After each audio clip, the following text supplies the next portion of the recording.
আমি প্রথম দিন আপনাদের মনে আছে, এই 5ই আগস্ট যখন আমরা মুক্ত হলাম, তখন আমাদের ম্যাডাম মানে খালেদা জিয়া তিনি একটা বিবৃতি দিয়েছিলেন, স্টেটমেন্ট দিয়েছিলেন, কথা বলছিলেন। সেই কথাটা ছিল যে আমরা প্রতিহিংসায় বিশ্বাস করব না, আমরা প্রতিশোধ নিব না, আমরা ভালোবাসা এবং প্রেমের মধ্য দিয়ে রাজনীতি করতে চাই। আমি সেই কথাটা আবার আজকে আপনাদের এখানে বলতে চাই যে আমরা কোনো প্রতিশোধের রাজনীতি করতে চাই না। আওয়ামী লীগ যেভাবে মামলা করছে আমরা সে মামলা করতে চাই না। যদি মামলা হয়ে থাকেও আমি আপনাদেরকে কথা বলছি, সমস্ত মামলা তুলে নেওয়া হবে। যত মামলা আছে আওয়ামী লীগের বিরুদ্ধে আমরা সমস্ত মামলাগুলো তুলে নেব। ঠিক আছে? তুলে নেওয়া হয়েছে কিছু? হ্যাঁ, আমরা ওই প্রতিহিংসা প্রতিশোধের রাজনীতি করবো না। আমরা একটা ভালোবাসা, সৌহার্দ্য, সমৃদ্ধি নিয়ে আমরা চলতে চাই।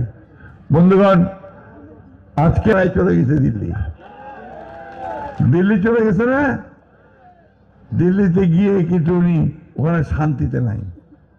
কেমন করে বাংলাদেশের মানুষের আরো অত্যাচার করবে, নির্যাতন করে ওই পরিকল্পনা করতেছে যে কি 13 তারিখে বলে লকডাউন হবে, আর তার জন্য অন্ধকারের মধ্যে এসে কয়েকটা বাস্তা পুড়ে দিচ্ছে, দিয়ে ভয় দেখাতে আছে। আরে ভয় দেখে তো 15 বছর শাসন করছো, কিন্তু শেষ পর্যন্ত কি পারছো? পারো নাই। আবারও বলছি, শেখ হাসিনাকে বলতে চাই, আর ওইসব পাগলামি করেন না।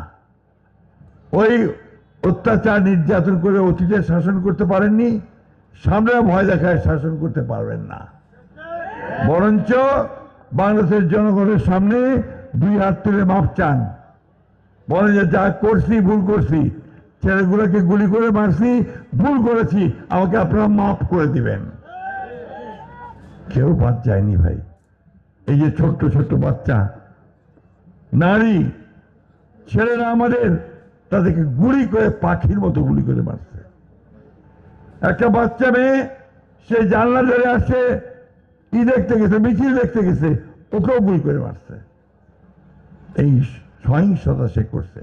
তারপরে আমরা বলতে চাই যে আমরা সেই প্রতিশোধের রাজনীতি করতে চাই না, আমরা শান্তির রাজনীতি করতে চাই।